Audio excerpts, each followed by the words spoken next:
Welcome to Business Innovators Radio, featuring industry influencers and trendsetters sharing proven strategies to help you build a better life right now.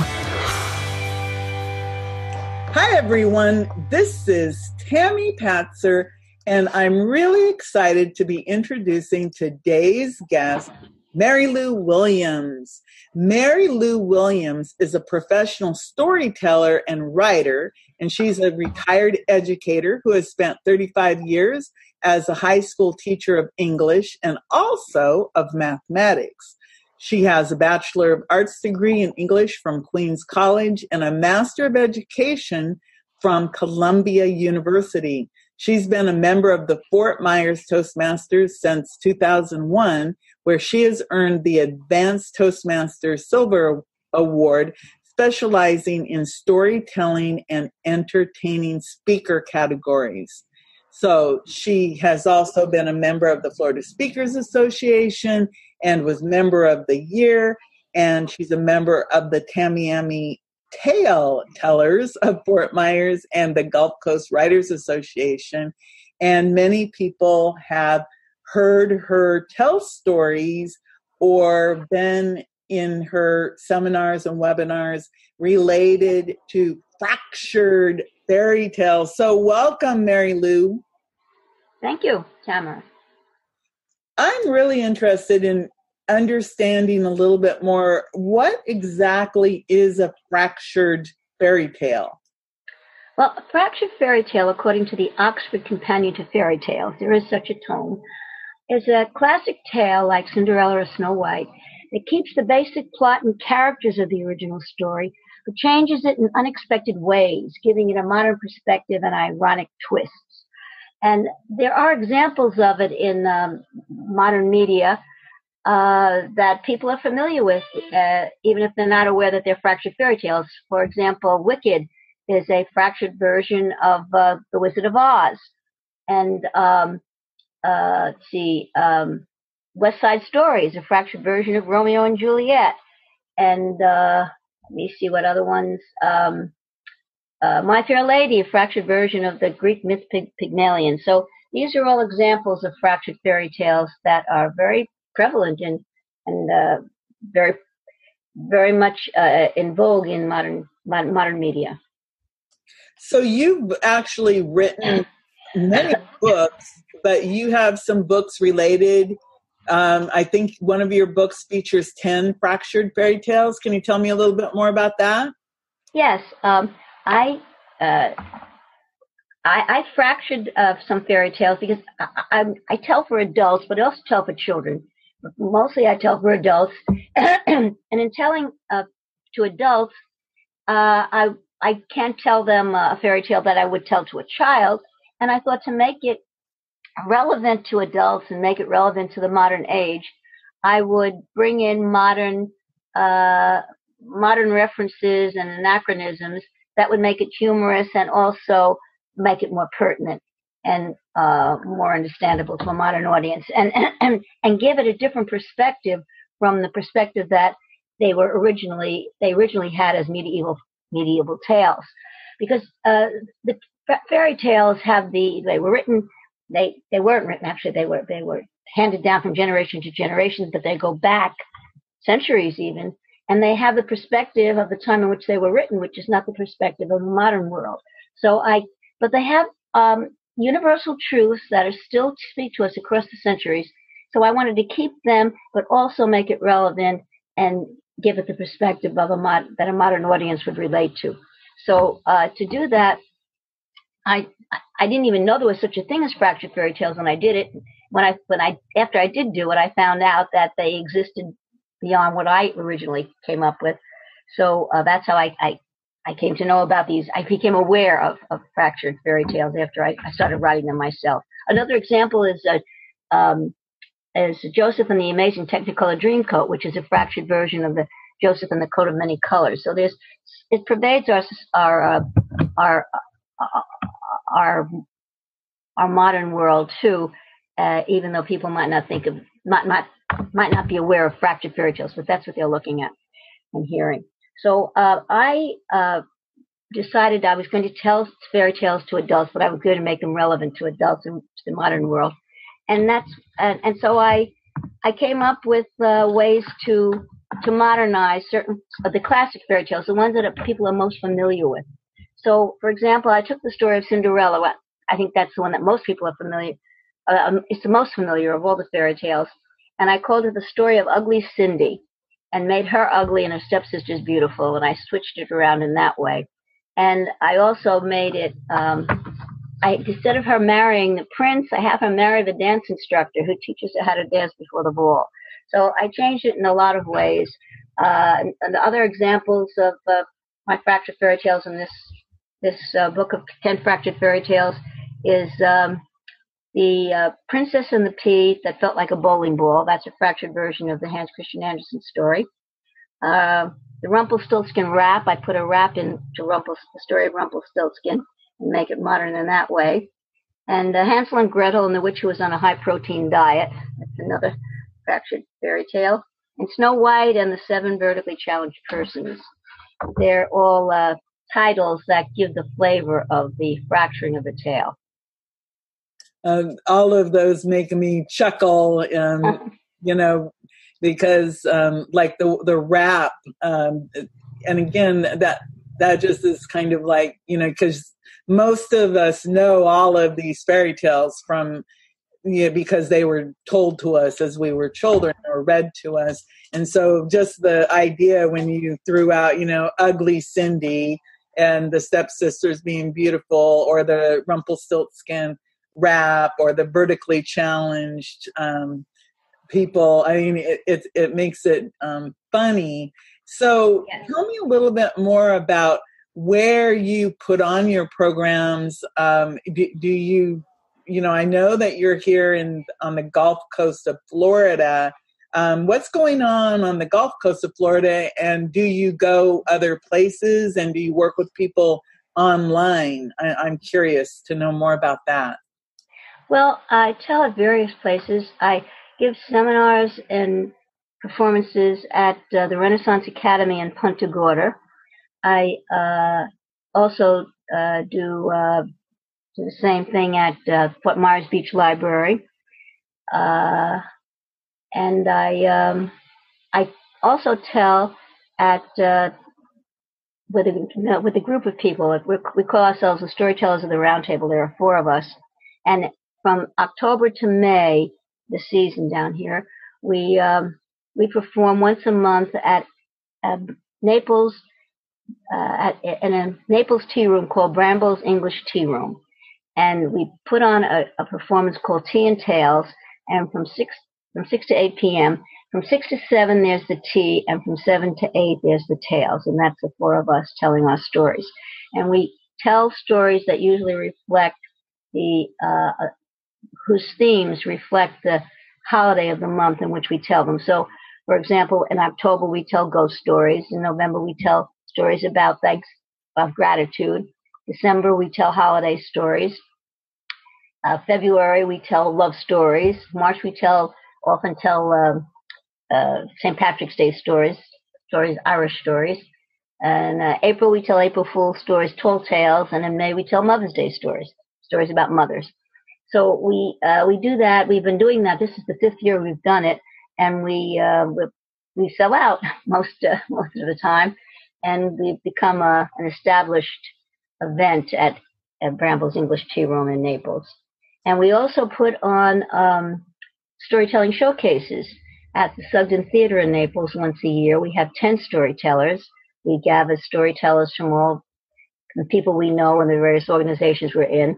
There's the Tamiami Tale Tellers is a storytelling guild in Fort Myers that's been in existence for about 30 years. We draw on storytellers from there. And storytellers from Toastmasters, which the 4 of us belong to, because there's many talented storytellers in Toastmasters. That's an aspect of public speaking, storytelling. And so we put on a show. Well, we also draw from the Florida Storytelling Association, which is the main storyteller organization, the state storytelling organization, and in Florida. And we draw on talent from there as well. And we put on a showcase every year. This is the 4th year we'll be doing it. What is it, the 5th? I can't remember now. It's at least the 4th, maybe the 4th. I think it is the 4th. We're putting on the 4th storytelling showcase this April at the Sugden Theater on 5th Avenue in Naples. And we'll be 10 tellers telling our stories, and we've been doing that very successfully for the last 4 years. And we also put the same show on the following year at the Alliance for the Arts in Fort Myers. So I'm busy telling it a lot of places. Wow, that's really interesting. And I know that coming up in December that you're doing something with the book broker, James Abraham, in Punta Gorda. Can you tell me a little bit more about that event? Yes, that event, I believe it's on December 5th, and it's in Punta Gorda at the Herald Court, or I think it's Herald Street or Court, something like that, where the Renaissance Academy is located in Punta Gorda. And there's going to be a book fair there that James Abraham is putting on, and there'll be quite a number of authors who will be presenting their books and topics and a presentation about their books, related to their books. And I'll be giving a presentation on fractured fairy tales where I'll actually tell a fractured fairy tale. And I tell I'll tell more than just one. I'll put on fractured fairy tale performance. And I'll also tell about my book and have it there for people to look at if they're interested in seeing it. So in a storyteller, there's 2 aspects of storytelling: the story and the telling, and both are equally important in storytelling. So it's not just that I've written these stories, but also that I perform them. And when I give the presentation at the book fair, I'll be telling my stories so that people will get a flavor of what it's like to hear them as well as read them. That's really super. So would you be willing to tell me a fractured fairy tale or part of a fractured fairy tale so our audience can get an idea of the stories that you tell? Sure. I have one called Kermit the Frog Prince, and it's a fractured fairy tale based on the Frog Prince, the Grimm's Brothers Frog Prince story. And it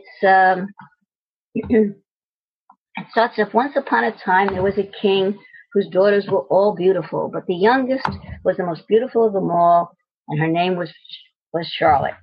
And one day Princess Charlotte was playing in the garden of the castle and throwing her golden ball up in the air and catching it as it came down again. And even though she was now quite the grown-up young lady, she still loved throwing her golden ball up in the air and catching it when it came down again. But one time she threw it up and she missed catching it when it came down, and it fell in the well where she couldn't reach it, and she started to cry. Boo-hoo-hoo, boo-hoo-hoo, I've lost my ball, my golden ball. All of a sudden she heard a voice call out, Princess, why are you crying? And she looked to see an ugly toad raise his head up out of the water, and she said, oh, I've lost my golden ball and I can't get it. I can get it for you. What will you give me if I do? I have nothing. Oh, I will give you my crown, my jewels, even my golden, even my gown, my jewels, even my golden crown.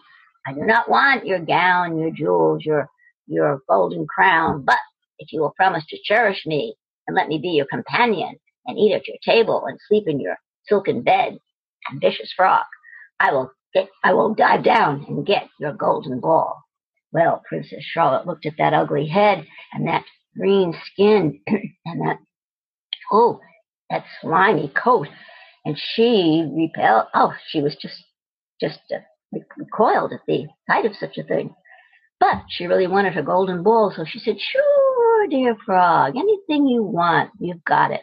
Well, once he had her word, he dove down into the well and brought her back her golden ball. He dropped it on the ground. She picked it up and ran home as fast as her royal legs would carry her, and slammed the door behind her and forgot all about the poor frog and the promises she made to him. Well, one night, that night at dinner, while they were having the king and his court were eating dinner, they heard something come up the marble staircase. Flop plop, plop, plop, hop, hop, and knock at the castle door. Princess, youngest princess, let me in. Who was that? Asked the king. So Princess Charlotte had to tell her father what had happened. Go and let him in. Once you make a promise, you must keep it. So she let the frog in. He followed her up to her chair. Once he got to her chair, he wanted to get on the table. And once he was on the table, he hopped over to her golden plate. He hopped right into her golden plate and landed in the mashed potatoes. Then he waddled in the gravy, nestled in the vegetables, and chomped down on the meat with his mouth open. Why aren't you eating? The king asked his daughter. I've lost my appetite, said she. And then the king, then what happened then? Then the dessert was served, and the frog jumped into it, swallowed everything, including topped it off with the cherry on top, at which point he belched. At which point Charlotte fainted. She woke up to see the frog hop from the table, or rather plop from the table onto the chair because he was too full to hop, and then plop from the chair onto the ground. He waddled across the room and hopped up onto the couch with a beer in one hand and a remote in the other, and he started channel surfing until he came across a football game between the Miami Dolphins and the Georgia Bullfrogs. The Georgia Bullfrogs were his favorite team, of course. And then he fell asleep and started snoring, just as if he had been married for 20 years. Princess Charlotte took this opportunity to tiptoe ever so quickly up the stairs. The frog opened one eye and said, Hey, don't forget your promise. Not tonight, said Princess Charlotte. I have a headache. Whereupon her father became angry. When you make a promise, you have to keep it. And so, this being a fairy tale, and this being the age when children obey their parents, Princess Charlotte did what she was told. She hopped up the stairs. She tiptoed up the stairs with the frog in one hand and went into her room. She threw him against the wall. Sorry, she didn't throw him against the wall. And then she went to bed. She put him in a corner. Well, she was just about to go to sleep when the frog said, Princess, don't forget your promise. But we've hardly met, said the princess. What kind of a princess do you think I am? A very beautiful princess, said the frog, and one that has the power to break the spell that was cast upon me. What spell? She said. Spell that the wicked witch cast upon me. And then it goes on from there. Wow, I want to know that. I love that. So that is one of the stories in your book about the 10 fractured fairy tales, right? Right. So how can people get a copy of that book? Since now I want to know. What happens next? Well, they can go on my website, which is www.story-theater, spelled with an R-E at the end, .com. They can order it from there, and they can order it on Amazon. Oh, okay, perfect. So you can go to story-theater, and theater is spelled T-H-E, and now my brain just... A-T-R-E. THEATRE.com, story-theater.com. And you had me, I'm listening, and I'm like, okay, what happens? And what's the spell? And is he going to, and since it's fractured, is he going to be a prince? What's this frog going to end up being? Because it's a fractured fairy tale, so you don't know. Right, that's right. It's not going to be what you think it is. So, wow, it doesn't end the way it does in the Grimm's fairy tales. Yeah, so that's a really great example, and I think everybody should go check out that and get that book, 10 Fractured Fairy Tales by Mary Lou Williams. And again, tell us again, how can they get more information? They can go to your website, of course. Is there any other places where they can look for you? I'm trying to think. Well, they can. I think that's about it. That's it on the internet, and then they can go to Amazon, as I said. They can get the book on Amazon, And they also can get another book I wrote for children. Actually, I didn't write it. I illustrated it. Another author wrote it. They can get that on my website as well, Silly Sally. Okay. And, mm-hmm. Great. And everyone, if you are in Southwest Florida, December 5th, go to check out Harold Court and James Abraham, the Book Brokers event, where Mary Lou Williams, storyteller, will be speaking. And of course, Mary Lou, check out all of the places where Mary Lou tells stories at story-theater.com, because it's, like I said, I definitely was intrigued. I want to know how that story ends. And I'm sure if you ever get a chance to go to watch Mary Lou Williams perform, it's a whole nother adventure in storytelling. It reminds me of when I was a little kid. My mom used to have us in the morning before we went to school. She would have us sit around and she would tell us stories before we went off to school. And then, of course, during nap time, if you remember elementary school, many of us had nap time or rest time. And the teacher would either tell stories or read to us as we were lying there quietly. So it brings back a lot of memories for me, because storytelling and reading and listening were a really big part of my childhood. And that's something that everyone should try to bring back, is the oral tradition of storytelling. Thanks for listening to Business Innovators Radio. To hear all episodes featuring leading industry influencers and trendsetters, visit us online at businessinnovatorsradio.com today.